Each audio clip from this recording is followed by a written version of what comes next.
ये देख लें भाई, ये है हमारी जर्नल सीवी की जगह एकेडमिक सीवी का ओवरव्यू। अच्छा, अब देखें भाई, हमने सबसे पहले क्या किया, अपना नाम लिख दिया। सेकंड नंबर पे हमने लिख दिया ईमेल एड्रेस अपना, ठीक है।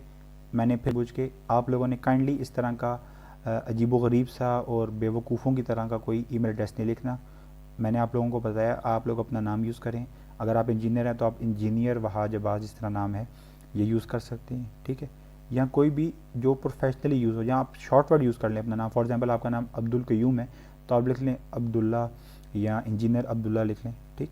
तो इस तरह का आप ईमेल एड्रेस बनाएं। ये चीज़ एक अच्छा इमेज प्रोवाइड करती है, ना सिर्फ ये कि सीवी के अंदर, बल्कि जब आप जनरल ईमेल करते हैं और आगे सिर्फ प्रोफेसर को मिलती है जी के रॉकी हैंडसम @PUBG ने जो है मुझे ईमेल की हुई है, तो वो ये देख के कहता है पता नहीं किसने मुझे ईमेल कर दी है, कोई स्पैम ईमेल आई होगी, हो सकता है वो आपकी ईमेल डिलीट कर दे बगैर उसको ओपन किए।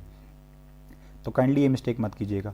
कॉन्टैक्ट नंबर प्रोफेशनल वे में लिखने का तरीका यही होता है जिस तरह मैंने लिखा है। आप अपनी कंट्री कोड लिखें, अपनी जो कंपनी का नंबर है, जैसे अगर आप जैज़ यूज़ करें तो 305 304 व्हाट्सएवर जो भी है वो यूज़ करें।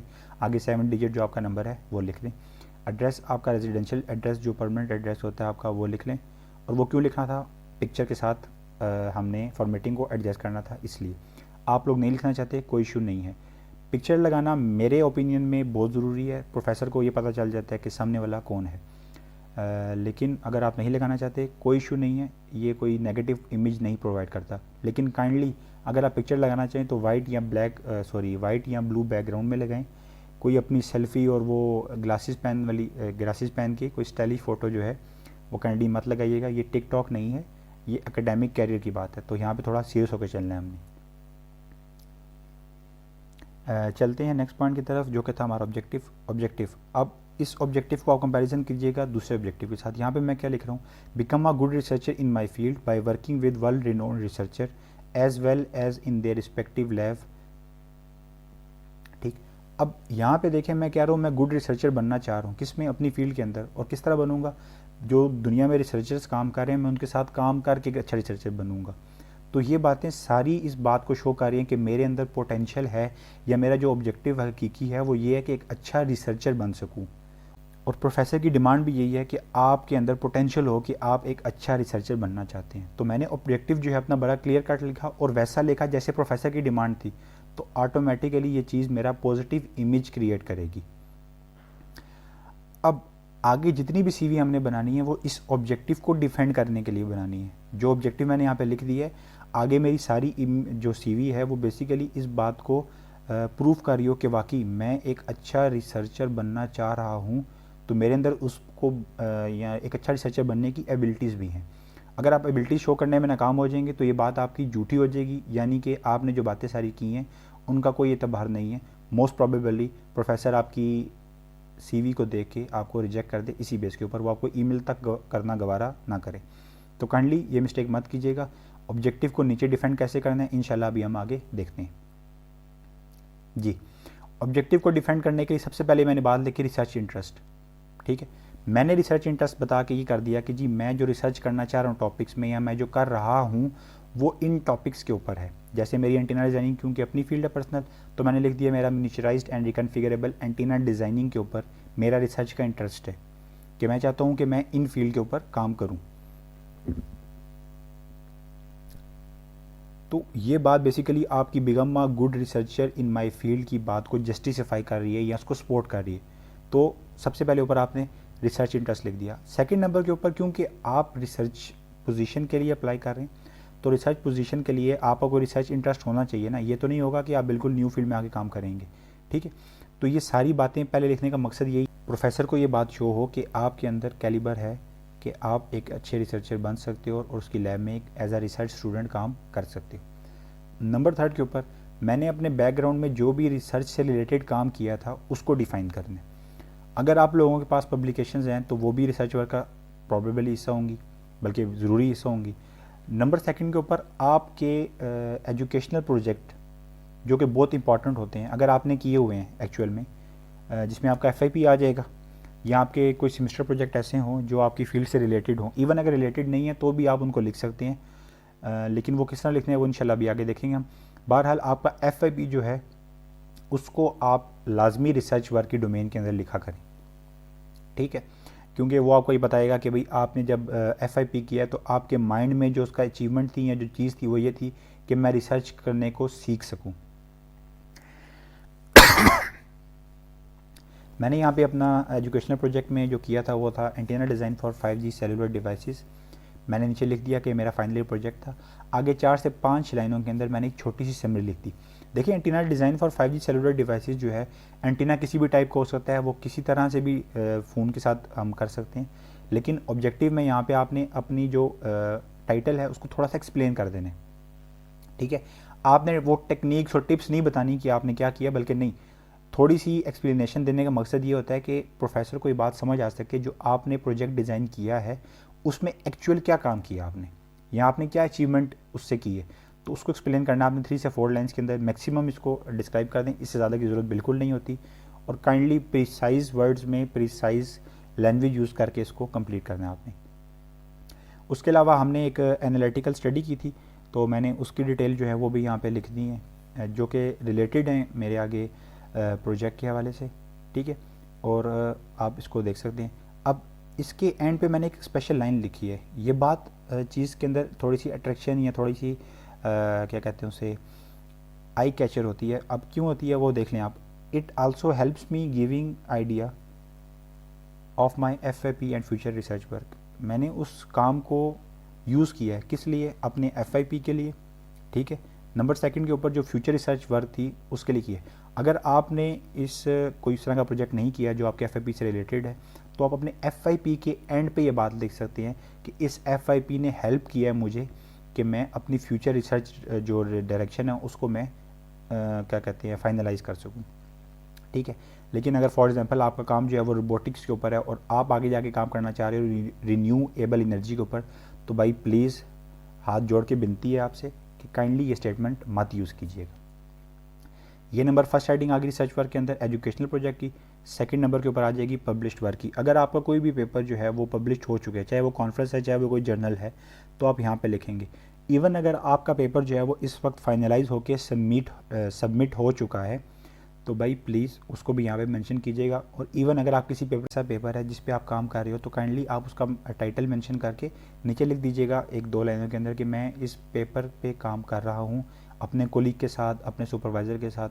जैसे अगर आप FIP में कोई रिसर्च बेस्ड प्रोजेक्ट करते हैं और आप चाहते हैं मैं कॉन्फ्रेंस पेपर लिखूँ उसके ऊपर, तो आप यहाँ पे मेंशन करें कि मैं पेपर पे काम कर रहा हूँ, लेकिन एक्चुअल में भी काम आप कर रहे हों, क्योंकि मोस्ट प्रोबेबली प्रोफेसर दौरान इंटरव्यू आपसे डिमांड कर सकता है या आपसे कह सकता है कि भाई मुझे काइंडली सेंड करो जो आपने काम किया हुआ है। तो अगर आप एक्चुअल में काम कर रहे हैं तो आपने लिखना है, झूठ मत लिखिएगा CV में। ये आपके भाई की रिसर्च प्रोफाइल है थोड़ी सी, तो मैंने कहा चले आपको मोटिवेशन के लिए मैं मेंशन कर देता हूँ। कॉन्फ्रेंस पेपर जो है मेरे अल्हम्दुलिल्लाह 20 से ज़्यादा पब्लिश हो चुके हैं। जर्नल पेपर अल्हम्दुलिल्लाह कल 11वां पेपर मेरा पब्लिश हो चुका है। ठीक है, तो मैंने डिटेल लिख दी। अब अगर आपकी रिसर्च प्रोफाइल इस तरह के कैलिबर की है और आप डिटेल लिखना चाह रहे हो, तो भाई मैं आपको हाईली रिकमेंड करूँगा कि इस फॉर्मेट को फॉलो करें।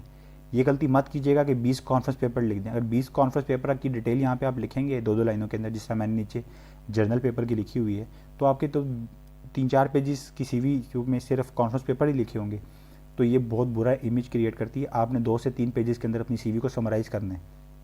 ठीक है, तो उसका बहुत बेहतरीन हल ये है कि आप इस तरह की जर्नल से स्टेटमेंट लिख दें कि आपके 20 से ज़्यादा पेपर जो है वो एक्सेप्ट या पब्लिश हो चुके हैं, और ये लिंक है जिसके ऊपर आप जाके उसको व्यू कर सकते हैं। इसी तरह जर्नल के बारे में भी आपने सारे पेपर्स का नहीं लिखना, बल्कि 2 से 3 पेपर जो आपने रिसेंट वर्क किए हैं, या वो 2 से 3 पेपर्स जो आपके प्रोफेसर की रिसर्च से रिलेट कर रहे हैं, उनको यहाँ पे मेंशन कर दें। उसके अलावा बाकी कामों को मेंशन मत कीजिएगा। यहाँ पे आप देख सकते हैं कि मैंने अपने रिसेंट जो 3 वर्क्स थे मैंने वो किए हैं। बाकी मैंने लिख दिया नीचे दोबारा से कि अगर आप फर्दर डिटेल्स प्रोफेसर चाहते हैं वो पढ़े मेरे कामों के बारे में, तो ये लिंक है, यहाँ पे जाके आप फॉलो कर सकते हैं। निचली स्टेटमेंट जो है ये उन स्टूडेंट्स के लिए जिनके पेपर जो है वो अंडर रिव्यू चल रहे हैं या उन पे वो काम कर रहे हैं, वो इस तरह की स्टेटमेंट लिखेंगे कि on one article I am currently working for conference work या कॉन्फ्रेंस पेपर या फॉर जर्नल पेपर, या अगर आपका अंडर रिव्यू है तो आप लिख सकते हैं कि जी मेरा एक आर्टिकल जो है वो करंटली अंडर रिव्यू है फ़लाँ कॉन्फ्रेंस में या फ़लाँ जर्नल में। आपका भाई काफ़ी मेहनती है, उसको बहुत ज़्यादा पैशन है रिसर्च का, तो माशाल्लाह से भाई के 6 पेपर जो हैं वो करंटली अंडर रिव्यू है जर्नल के अंदर, तो भाई ने वो भी मेंशन किया हुआ है। अच्छा जी, ये वो तमाम बातें आ गई सारी जिसने आपका एक अच्छा इमेज क्रिएट कर दिया कि भाई वाकई आपके अंदर पोटेंशियल है, आपके अंदर कैलिबर है कि आप एक रिसर्चर बन सकते हो, या आपके अंदर वो तमाम खुसूसियात मौजूद हैं जो आपको एक रिसर्चर बनने के लिए चाहिए होती हैं। ठीक हो गया। इसके बाद आपने वो इन्फॉर्मेशन लिखनी है जो आपके इस काम को सपोर्ट करेगी, जिसमें नंबर फर्स्ट के ऊपर आ जाएगी आपकी एजुकेशनल डिटेल। यहाँ पे देख सकते हैं मैंने अपनी एजुकेशनल डिटेल लिखी हुई है कि मैंने बीएस इलेक्ट्रिकल इंजीनियरिंग की थी और ये मेरी जो थी उस इंजीनियरिंग का एक ओवरव्यू था। इसी तरह मैंने नीचे एफएससी की हुई है और 2 लाइनों में मैंने लिख दिया।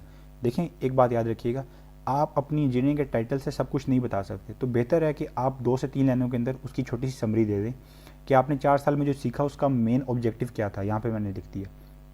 अब आप में से बहुत से स्टूडेंट्स के ज़हन में ये बात आ रही होगी कि अभी पहले तो मना किया था मैं कि एचएससी की डिटेल्स नहीं लिखनी, लेकिन अब भाई साहब खुद लिख के बैठे हैं।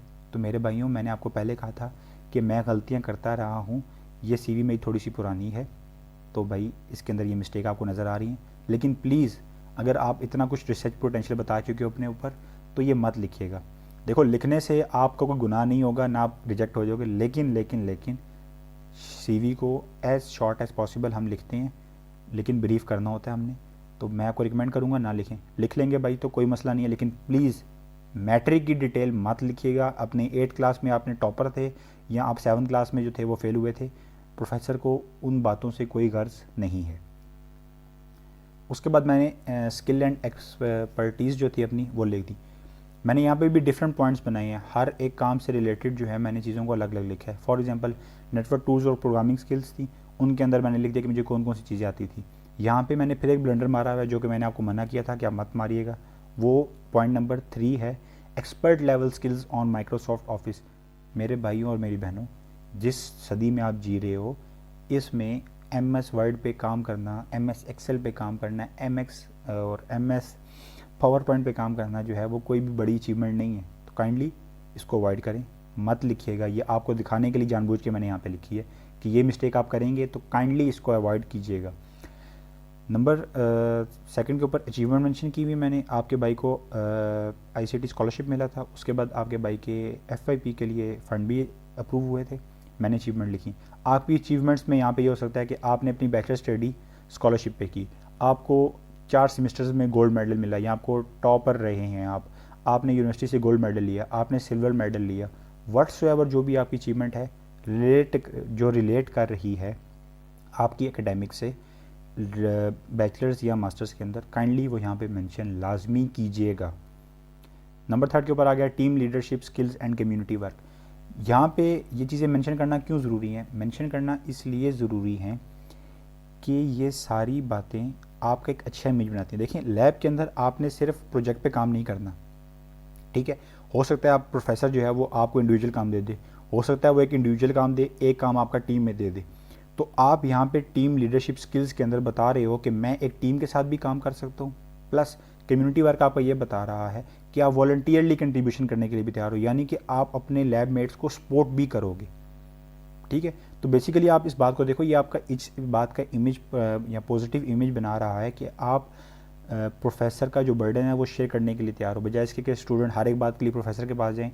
आप मिड में खड़े हो गए कि मैं चलो स्टूडेंट्स को गाइड कर दूंगा। तो देखें, मैं अब ये नहीं कह रहा आपको कि चीज़ें सारी जो हैं वो इसी चीज़ को डिफेंस कर रही होती है। बेसिकली इन चीज़ों को बताने का मकसद ये है कि ये सारी चीज़ें जो हैं आपकी पॉजिटिव इमेज को क्रिएट कर रही होती हैं। तो काइंडली ये सारी चीज़ें लाजमी मेंशन करनी है आपने इसी तरीके से। इसके बाद लास्ट में जो है वो हमारे पास आ जाती है हॉबीज़, जो मैंने लिखी हुई है यहाँ पे। उसके बाद आ जाते हैं रेफरेंस, ठीक है। रेफरेंस के अंदर आपने क्या करना है, आपने अपने 2 प्रोफेसर्स, एक अपने FIP के सुपरवाइज़र प्लस सेकंड कोई भी अच्छे जिनसे ताल्लुकात हैं आपके यूनिवर्सिटी में, उनका नाम, उनकी डेजिग्नेशन, यूनिवर्सिटी का नाम, नीचे उनका ईमेल एड्रेस मेंशन कर देना है फॉर रेफरेंस। यूज़ नहीं होते पर प्रोफेशनल इमेज के लिए इन चीज़ों का मेंशन करना ज़रूरी है, ठीक। तो ये हमारी CV तैयार हो गई है एकेडमिक। मेरी CV 3 पेजेस पे गई है। लाजमी नहीं है कि आपकी CV भी 3 पेजेस पे आए, मोस्ट प्रॉबेबली वो 1 से 1.5 पेज के ऊपर जो है वो कंप्लीट हो सकती है। तो भाई इसमें ना डरने की बात है, ना कुछ शर्म करने की बात है। वो बातें लिखें जो आपको फ़ायदा दें। ये ना हो कि आप 50 पेजेस की CV लिख दें लेकिन प्रोफेसर को पढ़ना गवारा ही ना और वो डिलीट कर दे। तो आप लोगों ने ये सारी डिटेल्स लिखनी है। कोई बात समझ ना आई हो तो मैं आपको फिर कहूँगा कि प्लीज़ कमेंट बॉक्स जो है वो आप लोगों के लिए ही बनाया गया है, वहाँ पे ओपनली कमेंट करें, मैं जवाब देने के लिए तैयार हूँ। एक बात हाथ जोड़ के विनती आपसे फिर से कर रहा हूँ कि प्लीज़ मुझे डीएम में मैसेज मत कीजिएगा फेसबुक के ऊपर, और ना मुझे कमेंट करके कहिएगा कि भाई मैंने सीवी रिव्यू करवानी है। मैं आपको ऑलरेडी बता चुका हूँ कि इंशाल्लाह 15 फरवरी को मैं अपलोड करूँगा लास्ट वीडियो इस सेशन की, जिसमें हम देखेंगे कि हमने ईमेल किस तरह लिखनी है, और ईमेल लिखने के तरीके के बाद मैं आपको अपना ईमेल एड्रेस सेंड कर दूँगा। उस पर आप मुझे स्पेसिफिक दिन अपनी ईमेल की बॉडी और सीवी सेंड कर सकते हैं। इंशाल्लाह मैं उसी दिन आपको रिव्यू करके वापस भेज दूँगा। फिर आप उस सियोल टेक की पोजीशन पे अप्लाई कर सकते हैं, प्लस आप बाकी पोजीशन के ऊपर भी अप्लाई कर सकते हैं। तो उम्मीद करता हूँ आप लोगों को तमाम बातें क्लियर होंगी इंशाल्लाह जब आप लोग मुझे सीवी भेजेंगे रिव्यू के लिए, तो मेरी सीवी से अच्छी सीवीज़ आपकी बनी होंगी। ठीक है, तो फिर भी आपको कहूँगा कोई बात रह गई हो तो काइंडली मुझे कमेंट बॉक्स में पूछ लीजिएगा, और इस वीडियो को तमाम रिसर्च सीकिंग स्टूडेंट के साथ लाजमी शेयर करें। अपना ख्याल रखिएगा और दुआओं में याद रखिएगा। फ़ी अमानिल्लाह।